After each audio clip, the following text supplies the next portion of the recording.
Hello. आशा करते हैं आप सभी बहुत अच्छे होंगे और मेरा नाम चंद्रशेखर। आप सभी को स्टडी क्यू चैनल में स्वागत है। तो आज हम लूसेंट के इतिहास लूसेंट बुक में से पढ़ेंगे जो इतिहास होगा, और ये जो लूसेंट है वो पूरा बुक को हम लोग कवर करेंगे। तो पहला वीडियो ये होगा कि प्राचीन भारत के बारे में हम लोग पढ़ेंगे। तो लूसेंट में से जो प्राचीन भारत में पढ़ना है हम लोग को, वह टोटल 24 विषय के बारे में हम लोग पढ़ेंगे। जो प्राचीन भारत के इतिहास का स्रोत, पुरातात्विक काल, सिंधु सभ्यता, वैदिक सभ्यता, महाजनपदों के उदय, जैन धर्म। तो ये कुल 24 विषय के बारे में हम आज पढ़ेंगे। तो सबसे पहले इस वीडियो में हम लोग पढ़ेंगे प्राचीन भारत इतिहास के स्रोत। ठीक है, तो भारत का तो शुरू करते हैं आज हम। तो भारत का इतिहास जो है ना, भारत का इतिहास उत्तर में हिमालय से लेकर दक्षिण में समुद्र तक फैला यह उपमहाद्वीप भारतवर्ष के नाम से जाना जाता है। ठीक है, किस नाम से? भारतवर्ष के नाम से, जिसे महाकाव्य उत्तर से दक्षिण तक, ठीक है, तक फैला भारतवर्ष के नाम से ज्ञात है, जिसे महाकाव्य तथा पुराणों में भारतवर्ष अर्थात भारत का देश तथा यहाँ के निवासियों को भारती अर्थात भारत की संतान कहा गया है। तो यूनानियों ने भारत को इंडिया और मध्यकालीन मुस्लिम इतिहासकारों ने हिंद अथवा हिंदुस्तान के नाम से संबोधित किया। भारत इतिहास को अध्ययन की सुविधा के लिए 3 भागों में बांटा गया है: प्राचीन भारत, मध्यकालीन भारत और आधुनिक भारत। प्राचीन भारत, तो आज हम इसमें से जो प्राचीन भारत है इसमें पढ़ेंगे। तो प्राचीन भारत में क्या है? प्राचीन भारत इतिहास के स्रोत, प्राचीन भारत इतिहास के विषय में जानकारी। मुख्य 4 स्रोत हैं। मुख्य क्या 4 स्रोत है? पहला है धर्म ग्रंथ, ऐतिहासिक ग्रंथ, विदेशियों का विवरण और पूरा तत्व संबंधित साक्ष्य, धर्म ग्रंथ एवं ऐतिहासिक ग्रंथ से मिलने वाले महत्वपूर्ण जानकारी। तो आज हम इसका बाद जो पढ़ेंगे धर्म ग्रंथ एवं ऐतिहासिक से मिलने वाले जानकारी। ठीक है, नोट करते हैं। तो धर्म ग्रंथ एवं ऐतिहासिक ग्रंथ, तो धर्म ग्रंथ एवं ऐतिहासिक ग्रंथ से मिलने वाले महत्वपूर्ण जानकारी। भारत का सर्वप्राचीन धर्म ग्रंथ वेद है, जिसके संकलनकर्ता महर्षि कृष्ण द्वापर वेद व्यास को माना जाता है। वेद वासुदेव कुटुंबकम का उपदेश देता है। वेद 4 है। पहला ऋग्वेद, यजुर्वेद, सामवेद और अर्थवेद। इन 4 वेदों को संहिता कहा जाता है। अब आते हैं ऋग्वेद के बारे में। तो ऋग्वेद सबसे प्राचीन वेद है। तो आप लोग बढ़िया से समझिएगा, हर क्वेश्चन यहाँ से ज़्यादातर पूछा जाता है। तो सबसे प्राचीन वेद कौन सा है? ऋग्वेद है। जो तिरचाओं के क्रमबद्ध ज्ञान के संग्रह को ऋग्वेद कहा जाता है। तो ये तिरचाएँ किसको कहते हैं? वेद के जो श्लोक है, मंत्र को के उच्चारण को जो त्रिचाय कहते हैं। जो वेद के श्लोक है ना या मंत्र, उसी को ही त्रिचा कहते हैं। तो जो इसको क्रमबद्ध ज्ञान के संग्रह को ऋग्वेद कहा जाता है। इसमें 10 मंडल और 1028 शुल्क और एवं 10,462 त्रिचाएँ। इस वेद के त्रिचाओं के पढ़ने वाला ऋषि को होत्रु कहते हैं। होत्रु यज्ञ में आहुति देने वाला। ठीक है, इस वेद आर्य के राजनीतिक प्रणाली एवं इतिहास के बारे में जानकारी मिलती है। ठीक है, किस चीज़ की जानकारी मिलती है? वेद आर्य की राजनीतिक प्रणाली। विश्वामित्र द्वारा रचित ऋग्वेद के तीसरे मंडल में सूर्य देवता सावित्री को समर्पित प्रसिद्ध गायत्री मंत्र है। इसमें 9वें मंडल में देवता सोम का उल्लेख है। ठीक है, 9वें मंडल में किसका है? देवता सोम का उल्लेख है। इसके 8वें मंडल में हस्तलिखित त्रिचाओं को खिल कहा जाता है। वर्णीय समाज के कल्याण का अति स्रोत ऋग्वेद के 10वें मंडल में वर्णित पुरुष शुल्क है, जिसके अनुसार 4 वर्ण ब्राह्मण, क्षत्रिय, वैश्य, शूद्र आदि पुरुष ब्रह्मा के क्रमक मुख, भुजाओं, जंघाओं और चरणों से उत्पन्न हुए हैं। तो जो ब्राह्मण हुए हैं वो मुख से हुए हैं, क्षत्रिय जो है भुजाओं से हुए हैं, वैश्य जंघाओं से और शूद्र जो है चरणों से हुए हैं। ठीक है, 52 अवतार के 3 पंगों के प्राचीन स्रोत ऋग्वेद है। प्राचीनतम स्रोत क्या है? ऋग्वेद है। ऋग्वेद में इंद्र के लिए 250 और अग्नि के लिए 200 त्रिचाओं की रचना की गई है। श्री बामन बामन भगवान विष्णु के अवतार हैं। त्रेता युग के आरंभ होने में भगवान विष्णु ने बामन रूप में देवी आदित्य के गर्भ से उत्पन्न हुए। ठीक है, अब आगे पढ़ते हैं। 800 से 1500 ईसा पूर्व की 30 ऋग्वेद पांडुलिपियों को यूनेस्को की memory of the world register में 2007 में सम्मिलित किया गया। तो आपसे ये एसएससी में पूछा हुआ है, 2007 में सम्मिलित किया हो गया। ठीक है, 30 ऋग्वेद पांडुलिपि को UNESCO memory of the world.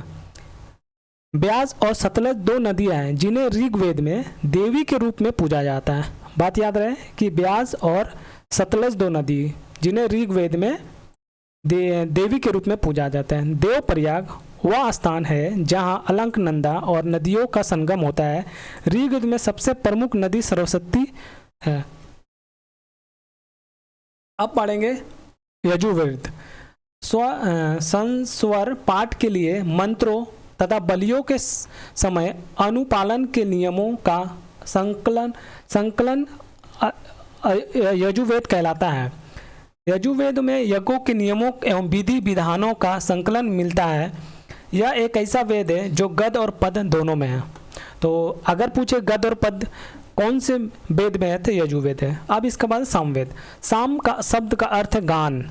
इस वेद में मुख्य यज्ञों के अवसर पर गाए जाने वाले ऋचाओं मंत्रों का संकलन है।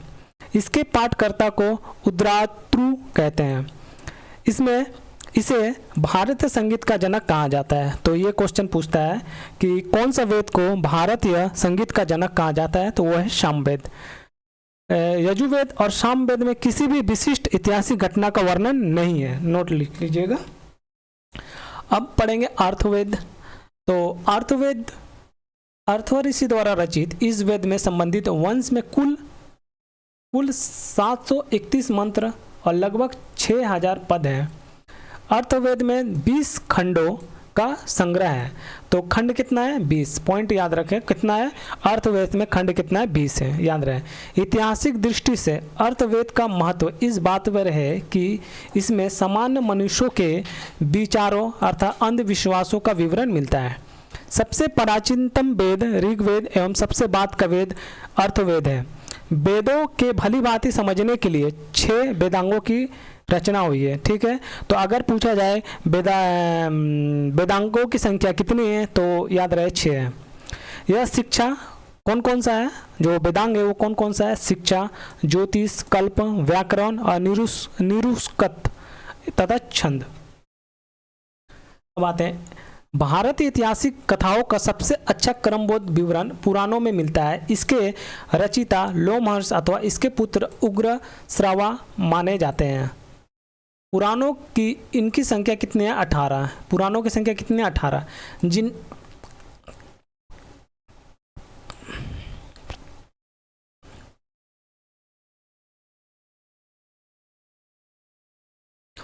जिनमें से केवल 5 मत्स्य, वायु, विष्णु, ब्राह्मण और भागवत में ही राजाओं के वंश वाली पाई जाती है। पुराणों में मत्स्य पुराण सबसे प्राचीनतम एवं प्रमाणिक है। स्त्रियां तथा शूद्र जिन्हें वेद पढ़ने की अनुमति नहीं थी वे भी पुराण सुन सकते थे। पुराणों का पाठ पुजारी मंदिर में ही किया करते थे। ठीक है, स्त्री की सर्वाधिक गिरी हुई स्थिति मैत्रेयनी संहिता से प्राप्त होती है, जिसमें जुआ और शराब की भांति स्त्री को पुरुष का तीसरा दोष बताया गया है। स्मृति ग्रंथों में सबसे प्राचीन एवं प्रमाणिक मनुस्मृति मानी जाती है। यह शुंग काल का मानक ग्रंथ है। तो शुंग काल का मानक ग्रंथ कौन सा है? मनुस्मृति। नारद स्मृति गुप्त युग के विषय में जानकारी प्रदान करता है। जातक में बुद्ध की पुनः जन्म की कहानी वर्णित है। जातक में किस बारे में दिया गया है? जातक में बुद्ध की पुनः जन्म, बुद्ध भगवान जो है उनके पुनः जन्म की कहानी वर्णित है। हीनयान का प्रमुख ग्रंथ कथा वस्तु है, जिनमें महात्मा बुद्ध के जीवन चरित्र का अनेक कथाओं के साथ वर्णित है।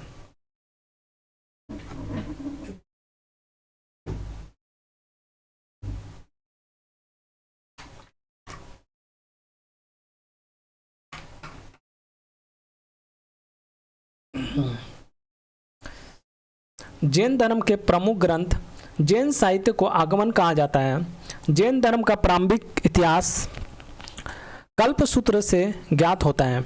जैन धर्म भगवती सूत्र में महावीर के जीवन कृतियों तथा अन्य समकालीनियों के साथ उनके संबंध का विवरण मिलता है।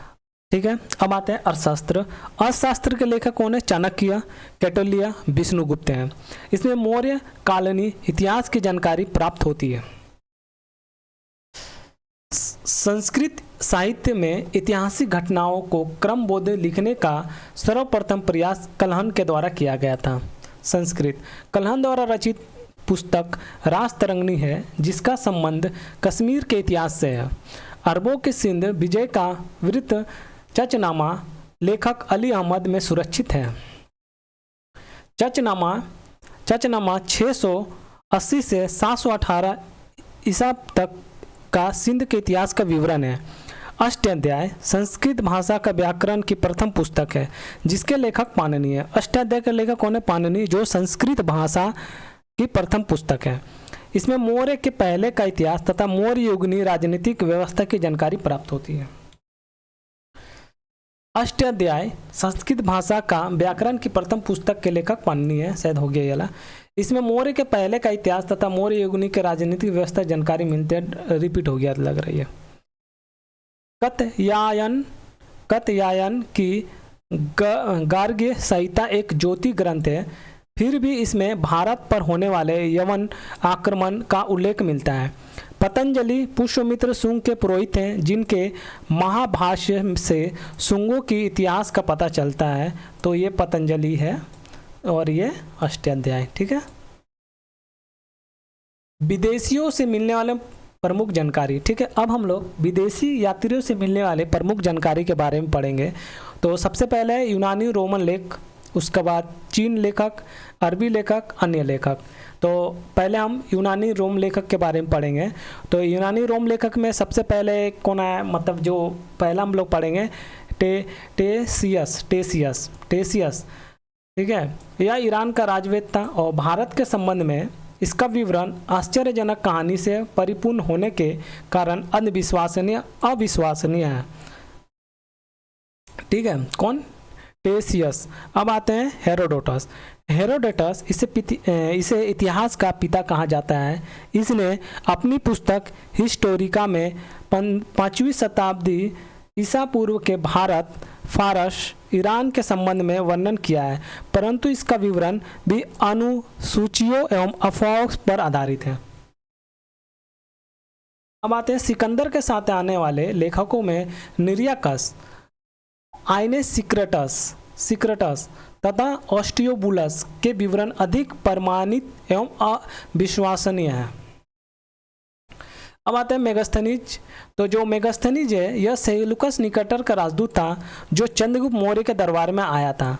इसने अपनी पुस्तक इंडिका में मौर्य युगीन समाज एवं संस्कृत के विषय पर लिखा है। तो ये जो मेगास्थनीज है वह आया था चंद्रगुप्त मौर्य के दरबार में और इसने पुस्तक लिखा था इंडिका। और ये किसके राजदूत था? यह सेल्यूकस निकेटर का राजदूत था, चंद्रगुप्त मौर्य। अब आते हैं डायमेकस। ये जो डायमेकस है, यह सीरिया नरेश अंतियोकस का राजदूत था, जो बिंदुसार के राज दरबार में आया था। इसका विवरण भी मौर्य युग से संबंधित है। तो ये जो डायमेकस था वो किसके शासनकाल में आया था? तो ये आया था किसके शासनकाल में आया था? बिंदुसार के दरबार में। ठीक है, अब आते हैं डायोनेसियस। यह मिस्र नरेश टॉलमी फिलेडेल्फस का राजदूत था, जो अशोक के दरबार में आया था। तो अगर पूछा जाए अशोक के दरबार में कौन आया था, तो डायोनेसियस आया था। अब आते हैं टॉलमी। इसने 2री शताब्दी में भारत का भूगोल नामक पुस्तक लिखी। अब आता है दूसरा फिल्नी, मैंने नेक्स्ट फिल्नी। इसने प्रथम शताब्दी नेचुरल हिस्ट्री नामक पुस्तक लिखी। इसमें भारतीय पशुओं, पेड़ पौधे, खनिज पदार्थ आदि के बारे में विवरण मिलता है। चीनी लेखक। तो चीनी लेखक में कौन कौन है? एक है फायन, सुगन, हेंगसांग और एक है इचिंग। तो हर एक बारे में पढ़ेंगे कौन क्या किया है। तो सबसे पहले फायन।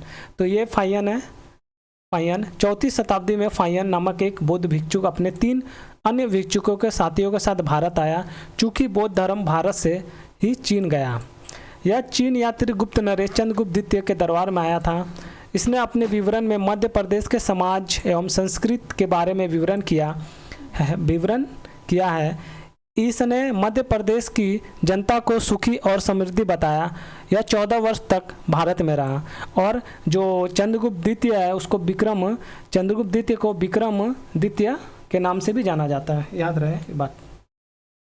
अब आता है कि संयुगन जो है ये 518 में आया। कहाँ भारत आया, ये बीपीएससी में क्वेश्चन पूछा हुआ है।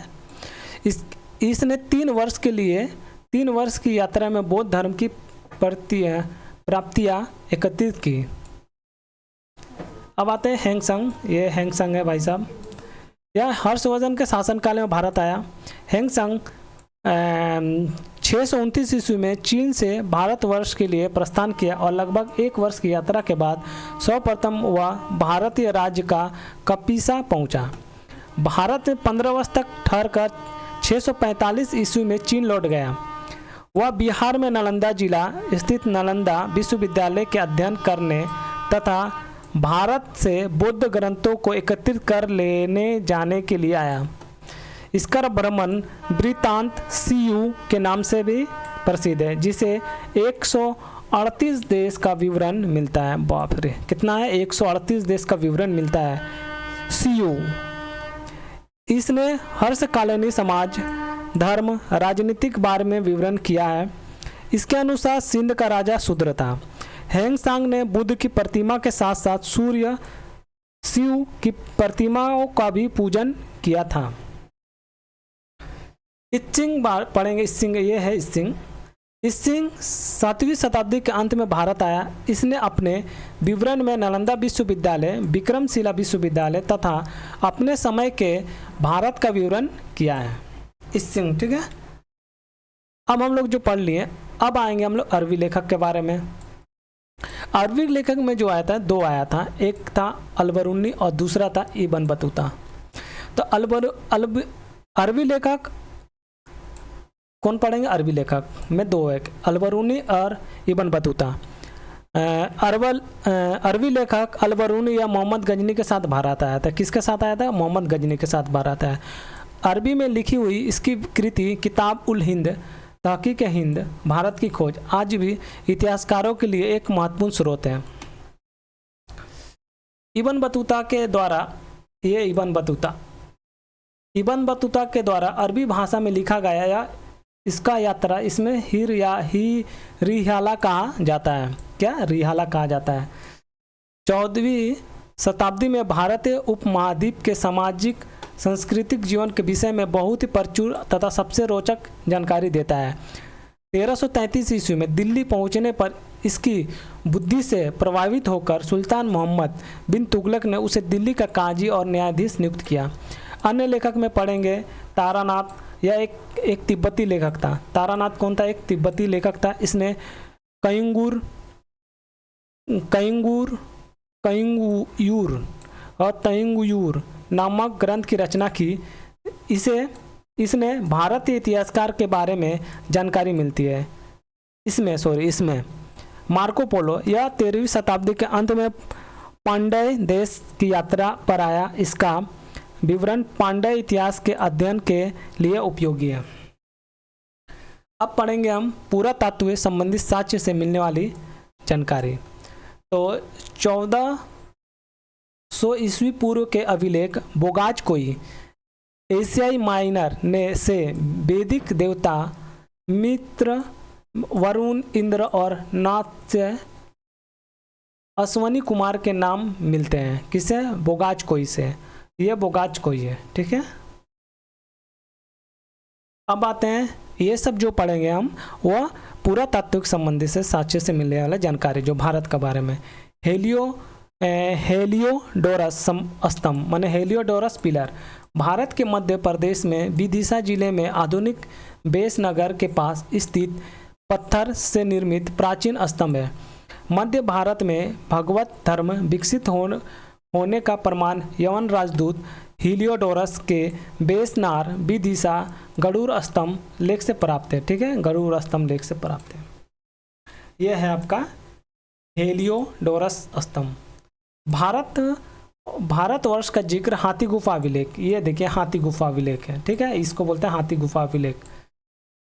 हाथी गुफा अभिलेख उड़ीसा के भुवनेश्वर नामक स्थान से 3 मील दूर उदयगिरी नामक की पहाड़ी है, जिसकी एक गुफा में एक विशाल शिलालेख उपलब्ध हुआ है, जो हाथी गुफा शिलालेख के नाम से प्रसिद्ध है। ठीक है, तो हाथी गुफा अगर पूछे हाथी गुफा अभिलेख कहाँ पर है, तो वो होता है वो कहाँ पर, उड़ीसा में।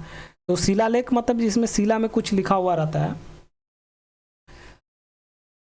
सोगोरा ताम्रलेख, देखिए तामा पे लिखा हुआ है सोगेरा ताम्रलेख। ताम्रपात्र पर एक प्राचीन लेख है जो उत्तर प्रदेश में गोरखपुर के पास सोगोरा नामक स्थान से प्राप्त हुआ है। इस ताम्रलेख की लिपि ब्राह्मी है और भाषा प्राकृतिक है। सोगोरा का पूरा स्थल भारतीय लेखन कला की प्राचीनतम और प्रमाणित करने का पहला अभिलेख प्रस्तुत करता है।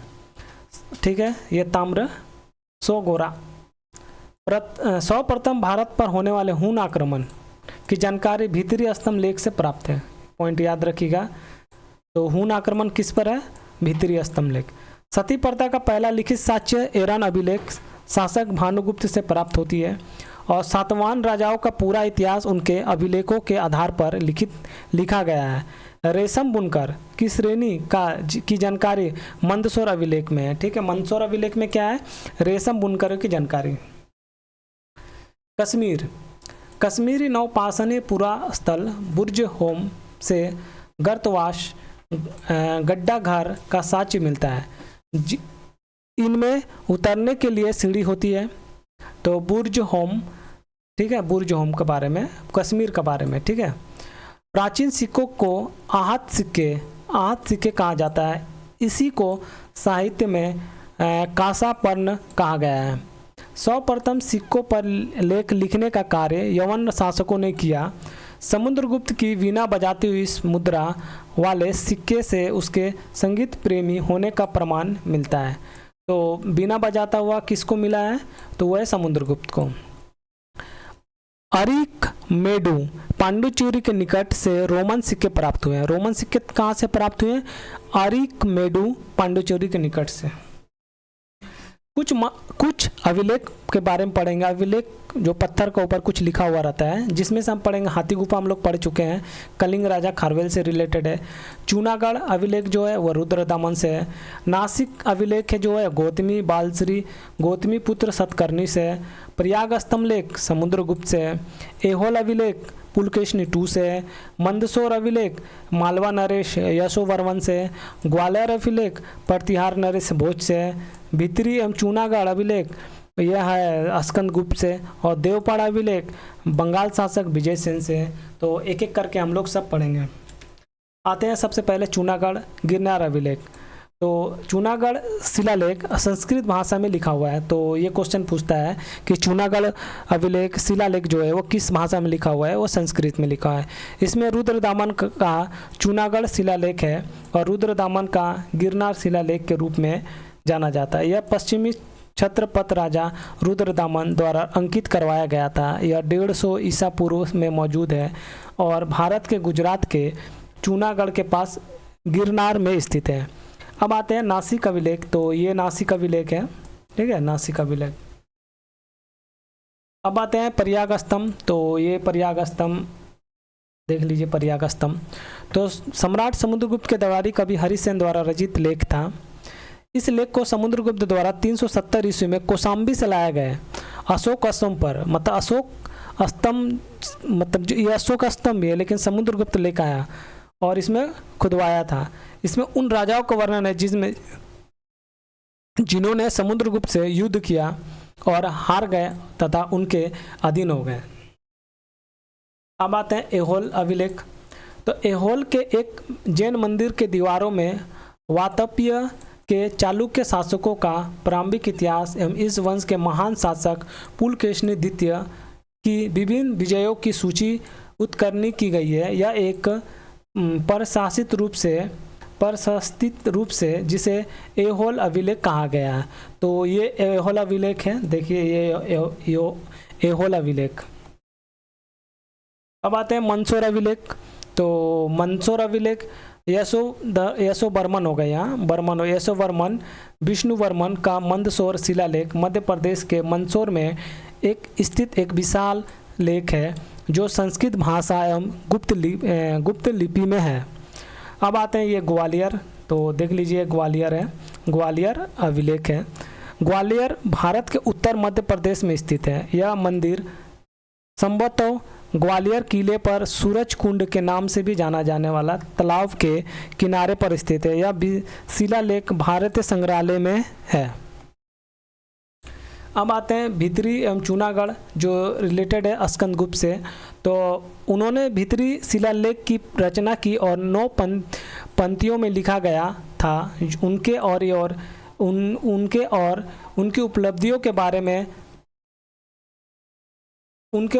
के बारे में स्कंदगुप्त के पूर्वजों का वर्णन करता है।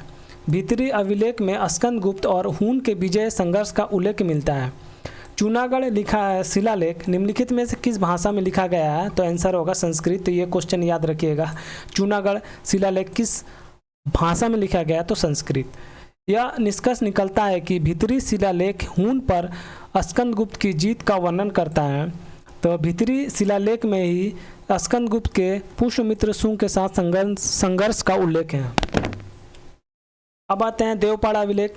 तो देवपाड़ा शिलालेख विशेष रूप में साच्य सेना के दादा विजय सेन की प्रशंसा करता है और वर्णमाला आधुनिक बंगाली वर्णमाला के पूर्ववर्ती पहले होने वाला है। इसमें 22 अक्षर आधुनिक रूप का अनुमान लगाता है। विजय सेन राजवंश का बंगाल का राजा था। तो यह वीडियो हम लोग आप यहाँ पर ही ख़त्म करते हैं। तो इस चैनल को अगर अच्छा लगे तो इस चैनल को सब्सक्राइब कीजिए और लाइक कीजिए और आप सभी अपने दोस्त को शेयर ज़रूर कीजिए। तो धन्यवाद यह वीडियो देखने के लिए। अब आगे हम लोग इसके बाद नेक्स्ट पार्ट लाने वाले हैं, तो उसके लिए रेडी रहिएगा।